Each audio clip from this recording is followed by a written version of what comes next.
welcome back to the Rugby Connection podcast. As always, for the fans, by the fans. Again, this week, you've only got two of us, but instead of Harv, it's me. Apologies for my absence last week. I had some family business to deal with. Murray, how you been doing? I've been good. Yeah, lots of rugby, jam-packed. Friday evening, Saturday, all day Saturday. And you have been. You've had an interesting week because obviously you've been to the Scotland game, and I don't know if some of you guys might have seen if you follow Murray on Instagram, but he's famous now. He's famous. He's getting pictures with fans. Fair play to them for coming up to us. I did appreciate it, and very cool. So honestly, when I see you, I might get a picture myself because everyone seems to be getting pictures with Murray Anster these days. But anyway, apparently starts becoming a common theme now. So yeah, well, I know. Anyway, obviously, massive weekend of rugby. We've had the internationals, the Women's World Cup, and a bit of Premiership. No URC this week. I think we'll start with the Premiership. We'll have a look at the scores. Now, I didn't catch any of it because it's a busy week and I was all in on the internationals. Of course. We'll start on the Friday night. Northampton Saints, sorry Murray, beating Exeter 26-19. Yeah. On the Saturday, we had Sale Sharks versus Gloucester, 27-17 for the Sharks. They're back in their winning ways. Newcastle versus Bath. It was a pretty low-scoring one. 17-10 to Bath. Bath getting another win. And Bristol versus Saracens, a relatively low-scoring one. If you're looking at the teams, 25-10 to the Saracens. Interesting. Probably the lowest scoring week of Premiership. Murray, do you want to maybe talk about the Exeter game? We just weren't in it, and in it. I think I did say it to Harv last week that this is the first week where the big boys aren't there. Yeah, and just Saints have bigger depth. That's the thing. It's a test of the depth. It's a chance for the players that don't usually get the starts to get to play, and it's always difficult. It's always difficult, playing these matches when you don't have your big guns, because none of the teams are at full strength, obviously. But yeah, I'd say Saints are more full whack. No disrespect to them. It's just, you know what Eddie Jones is like. He's quite stubborn in his ways. So they've kind of got a full. And Eddie Jones does this. Sorry, I'm going off topic here. But Eddie Jones does this really stupid thing where he'll announce like a 40-man training squad like every nation does. Then the week of the game, it cuts down to 36. And about 2-3 days before it, it's 25. So very polarizing figure, isn't he? He's some people love him, some people hate him. He is the Marmite of the rugby world. He's definitely the Marmite of the rugby world, isn't he? Yeah. But Saints win. Speaking on Saints, just because there's a little bit of news, Dan Biggar, he's wasting no time. He is injured still. He's meant to be going to Toulon at the end of the season. Nope, he's away now. He's wasting no time. He is. He's straight off to France, playing for Toulon. They're big for signing the international names, aren't they? Final paycheck, isn't it? Final big money, isn't it? Very big money in the top 14. That's why the players go there at the end of the day. But that's really it for the Prem. I didn't really watch any of those games just because international spot. Prediction time, indeed. Yes. Let me scroll over, see which games we have. So on the Friday night, we have Bath versus Leicester. What are we saying, Murray? I've been good to Bath the last few weeks, but I'm going to say Leicester by 8. I think that's fair. Yeah, I'm going to give it to Leicester. No, Bath are at home, but I'll give it to Leicester by 5 points. That's fair. Yeah, that's fine. I think, are they? Yeah, they're still without the international players, so yes, it'll be another slow week with the old Premiership. On the Saturday night, Gloucester versus Falcons. This will be a good one, I reckon. It'll be. I think Gloucester's going to get a comfy win. I think Gloucester by 12 seems nice. They've got good depth. Yeah. And I was going to say Gloucester at home. I'm going to say Gloucester by 10. Maybe a high-scoring game. I feel like it's going to be high-scoring. Oh, yeah. I feel like, it could be fun. Yeah, absolutely. Big one for you now. Exeter Chiefs versus London Irish. Exeter back at home. Got back your team, haven't you? It is the rules. You do.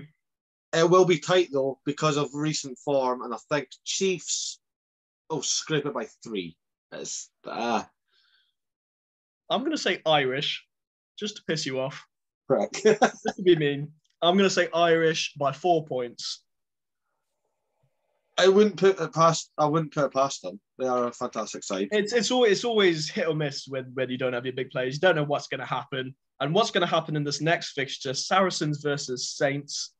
Oh, God. It's going to be a bloodbath. Saracens are going to run rough shit over it. I don't know, because against Bristol, 25 points to 10. Not as high scoring as you thought Saracens would be. I think there'll be more high scoring this game. I think there'll be a bit more free on the StoneX ground. So I'm going to say Saracens by 16 points. 16. I'm going to be quite generous to Saints, actually. I'm going to say Saracens. I'm going to say Sarries by 10 points. Okay, yeah, that's fair. I think that's fair enough. Yeah, that's fair.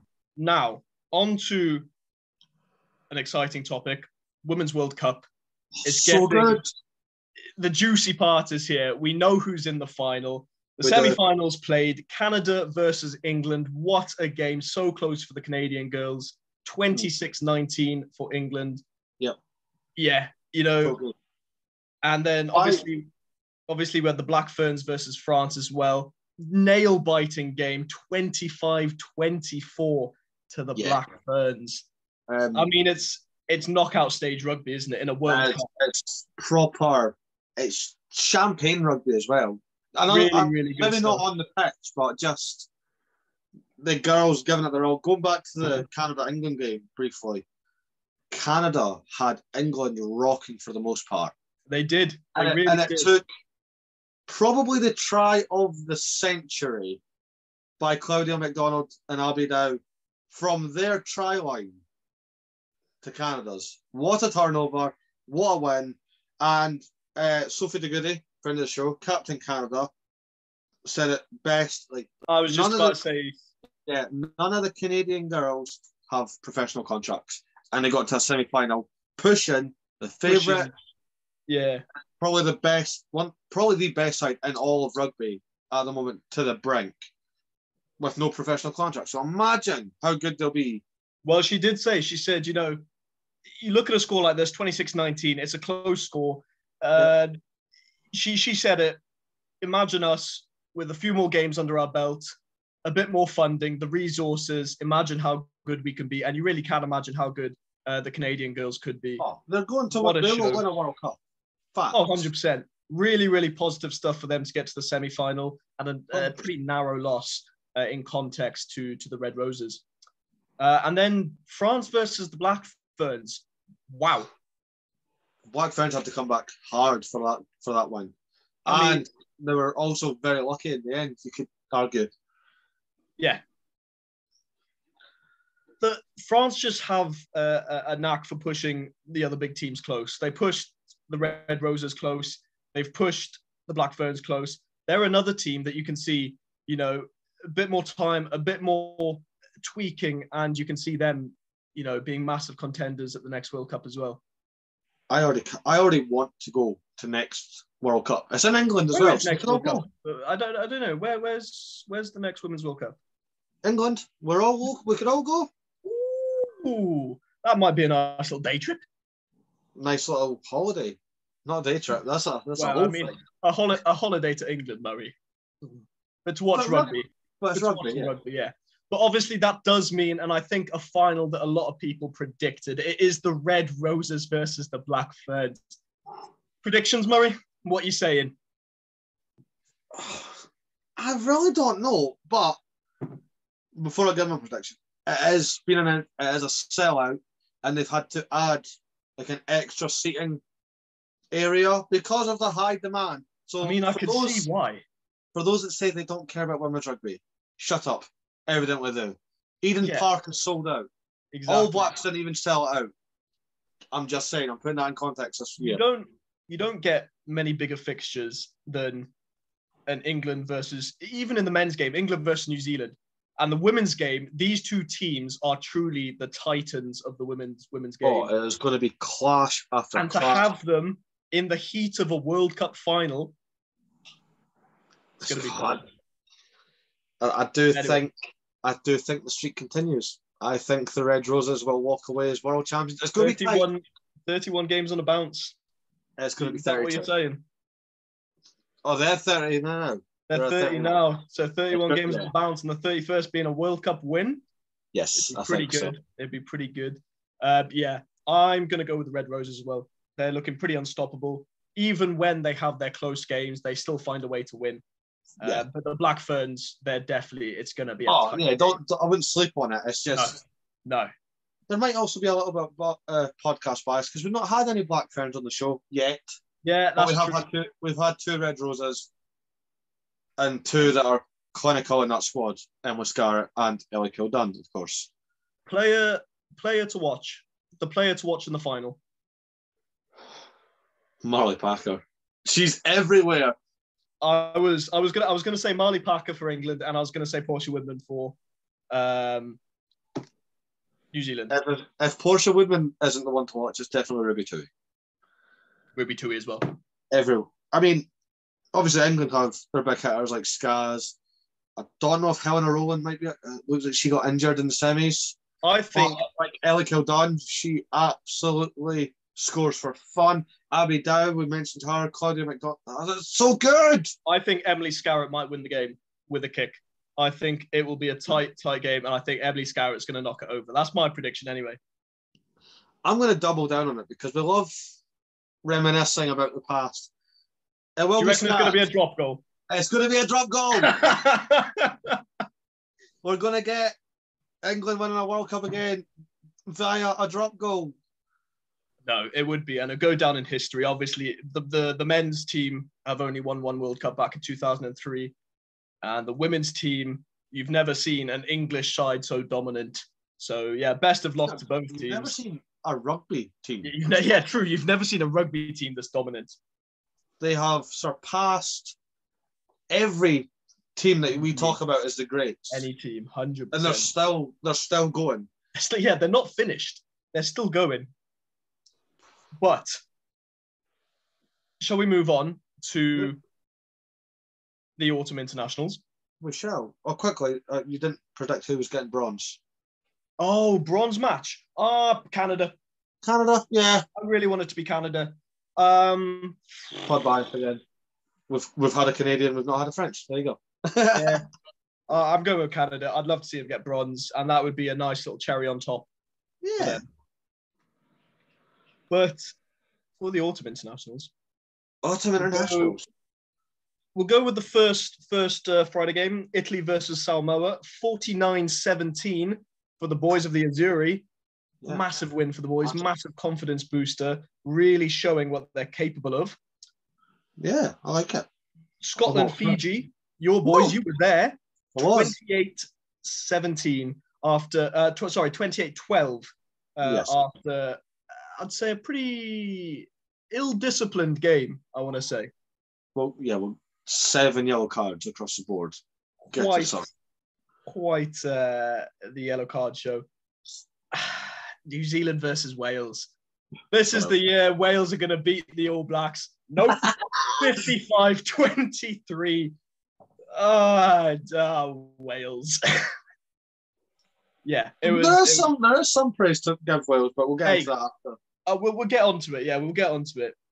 Heartbreak for my Springboks. 19-16 for Ireland in Dublin. Good game. Clash of the Titans, though. Clash of the Titans. We knew it was going to be that sort of game. Probably tied for the best game of the weekend. France-Australia. Oh, good. 30 points to France, 29 to Australia. Heartbreak for the Aussies. Yep. And then today's game, my favorite game of the weekend. Yeah. Vamos los Pumas! Vamos los Pumas! Another 30-29 score. 30 points to, I mean, let's be honest, 30 points to Argentina, 25 to Emiliano Boffelli, and then England 29. Can we start with that game? We'll start with that, yeah. Can we start with that game? Because it's fresh in my mind, and I was watching it at work. I was cheering like a lunatic. The customers thought I was crazy, but I didn't care. Let's just stick on the topic. Emiliano Boffelli, King Boff. King Boff. 25 points at Twickenham. He just ran the show, didn't he? And that it wasn't even he missed one kick, so it could have been 27. Yeah, no, that makes a difference. Scores a try of his own, and then didn't convert his own try, but 1, 2, 3, 4, 5, 6, 7, 8 kicks at goal. And 8 out of 9. And he's an Edinburgh boy. Honestly, you've got yourself a player there, and if I could, I would give anything to have Emiliano Boffelli playing for the Springboks, because my God, our kicking was awful. But yeah, and then just in general, Argentina, a lot of penalties in the game. I will say that on both sides, a lot of penalties. Very tit for tat game. It was sort of Argentina scoring, England scoring, but at the end of the day, you know, Argentina getting a historic win. When was the last time they won on English soil? 2006, I believe it was, 16 years ago. Oh, was it? Did they ever win in Twickenham? Have they? They not in Twickenham, but I think it was the last time they won in England. The last time they beat England in England, 2006, 16 years ago. Fair, well deserved, and I mean, what a year this is for just Argentinian rugby. Argentinian rugby. I mean, I'm gonna, you know, put my hands together for Michael Checker, because he's come into the squad. He's really inspired the team by the looks of it, and sort of made them believe in themselves, because before they were sort of cannon fodder in the Rugby Championship, and they're always a fun team to watch. But now they are a truly competitive team, back to number 6 in the world rankings. So they're climbing up there. They are. Not far behind England. But yeah, obviously, I mean, who have they beaten? Scotland, Australia, New Zealand in New Zealand, now England in England. What's next? It's wild. It's absolutely crazy, and it's a good time. It's good times. Really good times. But shall we talk about the clash of the Titans then? I am sorry, Cam. Shall we talk about the clash of the Titans? The one that made me cry? The one that friend of the show, my boy, Mac Hansen. First things first, I'll put my hand up. Ireland deservedly number 1. It was a tight game, but if you look to the two teams, they just were far more composed. They took their opportunities far better. Johnny Sexton, actually, he missed a few kicks, but he ran the game better. And yeah, hands up to Ireland. Very good from them. I want to mention something, because it was causing a lot of stir on social media and build up to the game.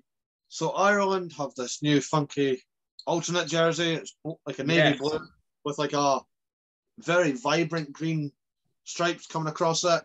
And everyone's like, oh, there's going to be a colour clash. You can't tell. Yeah, you can. You can. I can see where they're coming from, because you never see... I mean, but the thing is, you see the All Blacks versus the Springboks, and they both... Yeah, exactly. That's too close for comfort. I didn't have a problem with it. I thought the kits were pretty easy to tell apart. Clearly, the Springboks couldn't, because at points of that game, the ball was a bit all over the place. A few forward passes. I maybe cursed the ref a few times in that game, but looking back on it, I mean, fair play to him. I think he refed a good game. Can't blame anyone but ourselves. A lot of missed kicks. Willemse missed. Absolute shocker of a kick. I was going to say, has anyone found the ball that Willemse kicked that went nowhere near? It is gone. It's actually, it went back over the channel and back into Wales. That's how far it went. No, and Cole, the big point for us, we don't have a recognised 10. Well, we do. Manny Lebock, he's in the squad, but he's not playing. You've got two fullbacks. You've got a wing at fullback. You've got a fullback at 10. You've got Willy Leroux probably should have started 10. I reckon he probably would have done a better job, because he sort of knows how to control the game. And I don't know, man. It's really frustrating as a Springboks fan. 3 points margin, and we missed about 4 kicks. Ouch. Yeah. 12 points. But yeah, Mac Hansen with a beautiful team try, acres of space for him, and obviously it's Mac Hansen. He's gonna finish it. And the try of the game, Josh van der Fleer. Yeah, I watched. How did he score that? He had no right getting it. But I will praise the referee because it wasn't try or I was holding up. I was just stop. I need to. I can't. I need to have a look. Yeah, and fair play at that. But we'll quickly touch on the game I was at. That you said I'm now a celebrity. I'm not, but he's a celebrity. He's famous, and everyone loves him. If I'm a celebrity, I'm like a Z-list celebrity. Hey, that means you'll be on bloody I'm a Celebrity, get me out of here soon then. Yes! Work my way up. Fiji, talk us through your experience. Talk us through the game. It was actually a really good open play. Was very entertaining, both ends. We know what Fiji can do, but I think you forget what they can do when you're there. We were making good tackles, and then you see the ball pop out the side. I'm like, oh yeah, Fiji just love an offload. So it was interesting. Fair play to them at the start. Princess Anne came out, and every Fijian player took massive respect. And I love it. Such respectful people, and they, Yeah, it was an interesting game because Fiji did have us rocking a little bit. It did, but then Scotland had the composure in the second half and didn't actually concede in the second half either. Nope. So people will look at it, 28-12 wasn't a convincing win. Yeah, it was. That's a bonus point in the leagues. I'm just saying, that's a bonus point win. Young scrum half, Ben White. His try, pretty nice. 200 IQ, that. Where do you think he stands? Like, obviously, Ali Price is your starting scrum half. He's second for me. Ben White, clearly second. Do you reckon what upcoming fixtures do Scotland have? Can you see him starting a few? No. No disrespect, I can't. Just because no disrespect. I mean, I know who we've got for the last two, but we'll get into predictions in a minute. It's just, I can't. For these two fixtures remaining, you need fullback. And I love Ben. He has done a great job since coming in from this. He started in the Six. He came through in the Six Nations. Well, he scored a try against England in the Six Nations, didn't he? Instantly a fan favourite for that. But he's not quite starter yet. But Ali Price wasn't Ali Price. He's not Ali Price. Ali Price took a while to get a regular start because Greg Laidlaw. So it's just a nice passing of the torch. Ben will get there. Exactly. Yeah, and it's good. It's good for him to get this experience and scoring tries in these international games. He's going to be a future star. He's going to be really good. He is. And you know who's going to be everywhere? Who is everywhere? Player of the match. Probably the best season he's having in his career so far. Darcy Graham. Did not score, unfortunately, but he was everywhere. He's a wing with the work rate of a loose forward, I'd say. And the power of a Fijian. That boy is strong for his size. He's not only on his wing, waiting for the ball, making those tackles on the wing. He cuts in, getting involved in some of the breakdowns. Yeah. And he's only, as the Scots would say, he's only a wee lad. He's only a wee lad. But what a player. Wee Darcy, what a player. What a guy. And yeah. Another Edinburgh boy, funnily enough. You have too many good players, and it's unfair. We do now. Yeah, we do now. Van der Merwe, Big Dewey. Scored. Duhan repeated the try that he scored against France. The same cut in and just big right in. Muscles. He's unstoppable, isn't he?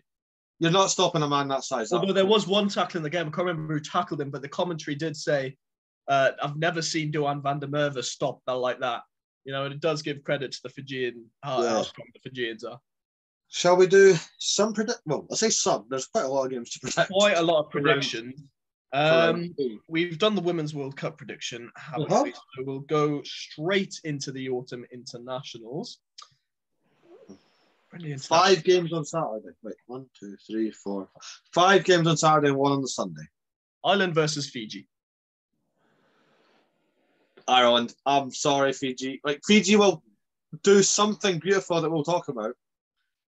but Ireland will get a comfortable win. I'm guessing 14 points. I'll give it to Ireland by 16. I think it's going to be. To Scotland. Yeah, I don't think Fiji's style of attack will work with Ireland because Ireland's defense is too.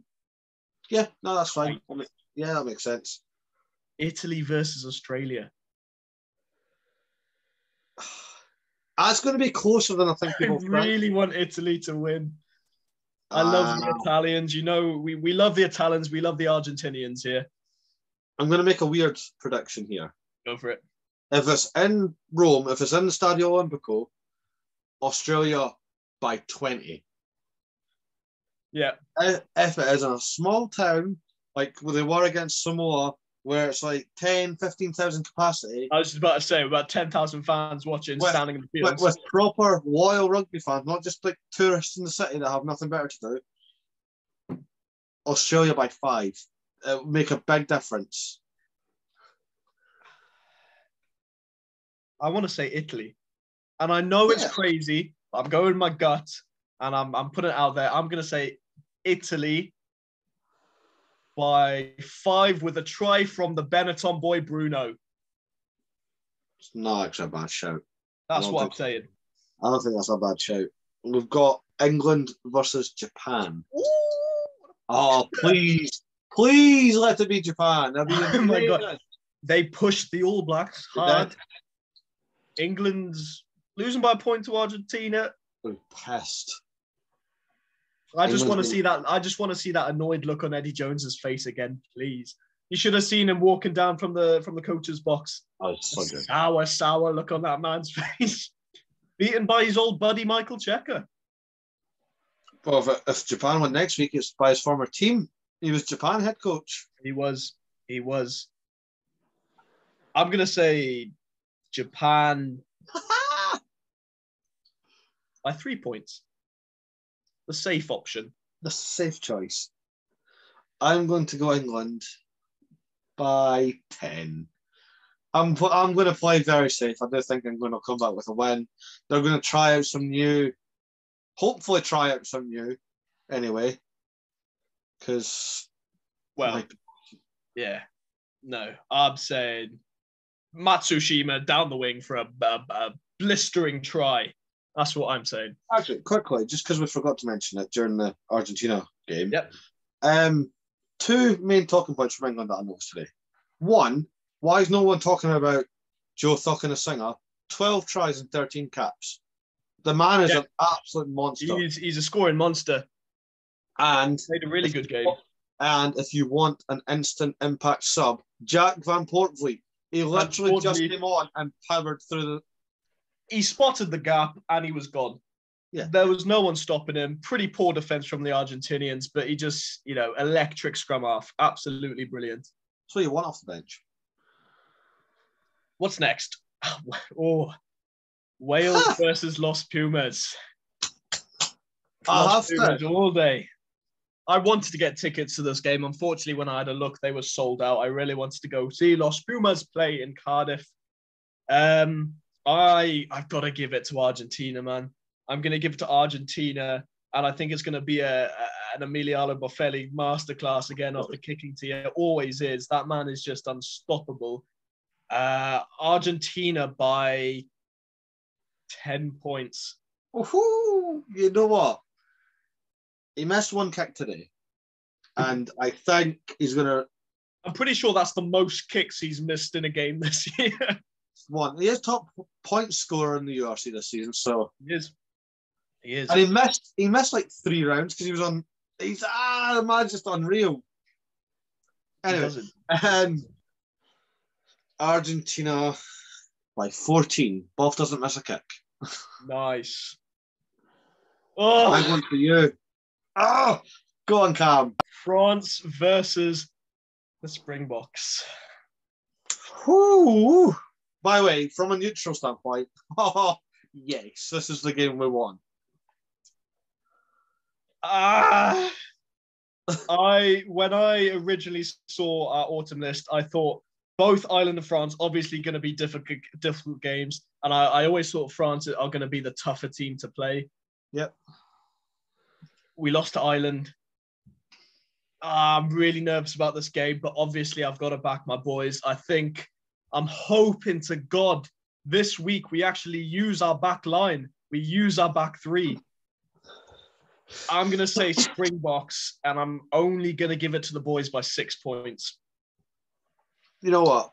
At the start of the predictions for the autumn, I said South Africa will win one and lose one. I think in the conversation I said that to you as well. I said we're going to lose either Ireland or France. That might have been actually just a nice personal phone call between us. I think it might have been. I thought you would have beat Ireland and lost. Well, I thought Ireland were the ones we would have beaten. So hopefully it'll be France now. I'm gonna say box by 5. Please. And it's purely because, and it's no disrespect to them because they were playing fantastic rugby. They struggled against Australia, and they shouldn't. They shouldn't. It's a fair enough. No disrespect to Australia, but France have been one of these teams who have just been like inhuman in the way they play. But all I can say is we need to have a recognised 10, so please start Manny Lebok, please, Jacques Naber. Thank you. Just bring back Mornstein. Yeah, fuck it. Just put France Stain in the back, Mornay Stain, have the 2 Stains. How about that? That'd be nice. Just run it back like 2007. No, I want to see Manny Lebok get a tart, and I think who better, why not? Let's go for it. An interesting one, as we're getting to the end of the year, I thought I would pose the question, World Player of the Year. You missed one. What? Oh, the Sunday game. The one I'm at. Sunday game. Scotland versus the All Blacks. Now, bear in mind... You're going first. Bear in mind, the Welsh fans were like, this is going to be the year we beat the All Blacks. It's really tricky because New Zealand are on form. But I'll give it to Scotland. Scotland. What are we saying? Is it going to be by tries or by kicks? I'll give it to Scotland by 4 points. Cam, I fucking love you. Just because I want to see it. I want to see the All Blacks burn. I always say back your team. And I'm not doing this to back my team. It just helps. Yeah. Scotland are going to make history on Sunday. We'd love to see it. First ever win. I know people are already going to be in the comments like, he's just saying that because he's Scottish. Yeah. No. Look, just have a quick squiz on the internet and look at the fixtures and when we played New Zealand and just look at the scoreline. You don't have to look at the details of the games. Just look at the scorelines, and every game, the gap is just getting ever so closer. 2017 is the best example because it was the last time we played it. We were one missed tackle from making history. Yep. If Ben Barr didn't run in and slap the ball out of Hoggy's hand, we would have won. I mean, if we look at the pairings, if we're going with the 2 teams that played this weekend, Darcy Graham versus Sevu Reece. Oh, money. Darcy Graham any day. In my opinion, I'd pick Darcy Graham any day. Hogg versus Barrett. Hogg versus Barrett. To me, that is interesting because both bring so much to the game. Yeah, but one's got a man bun now.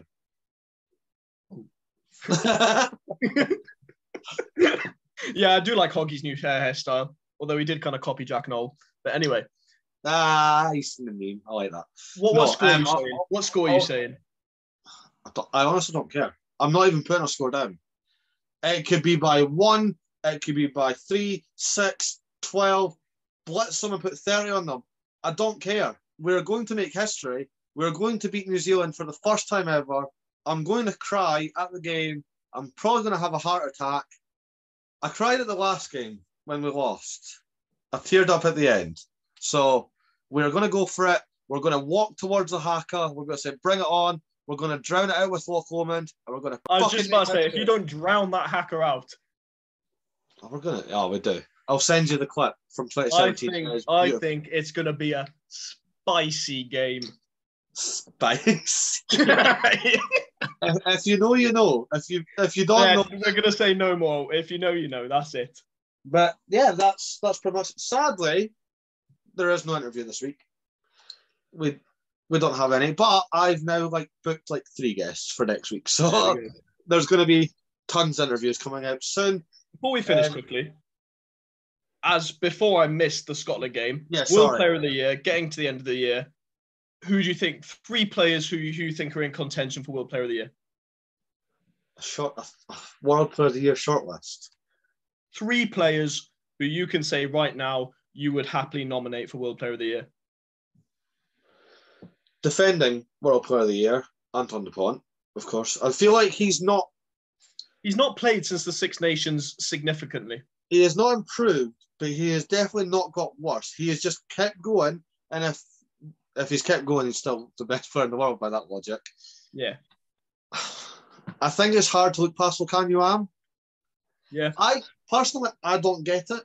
That might be controversial. I like him, but I sit there sometimes. You have explained this to me before. And I understand your point of view. And the wild card pick, but I'd absolutely love it because it's down to the fans for voting, isn't it? Yep. The king, Emiliano Boffelli. Funny you say that. Name me a better place kicker in world rugby right now. Funny you say that because my 3 are Ardie Savea. Oh, nice.